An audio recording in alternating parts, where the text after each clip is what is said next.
మనకు మాకు పొద్దున్నే ఇవాళ మా మాజీ మంత్రి జగదీష్ రెడ్డి గారు కలిసిండు నాకు. ఆయన ఒక మంచి మాట చెప్పిండు. అమ్మ విలువ అన్నం విలువ అవి లేకపోతేనే తెలుస్తుందట.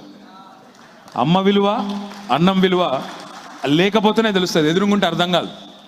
ఎందుకంటే కడుపు నిండా తిండి పెట్టడానికి ఎప్పుడు వెళ్ళి తప్పుడు అమ్మ అన్నం పెట్టానగానే పెడుతుంది, విలువ తెలియదు. అన్నం ఏడికెళ్ళి వస్తుందో తెలియదు, ఎట్లా వండుతుందో తెలియదు, ఎంత హాట్ ఉంటుందో తెలియదు. పెట్టుమనగానే పెడుతుంది కాబట్టి మనం మంచిగా తినాలి, అవతల పడాలి, తువాల దుల్పాలి, అవతల పడాలి. మనకు అదొకటే తెలుసు.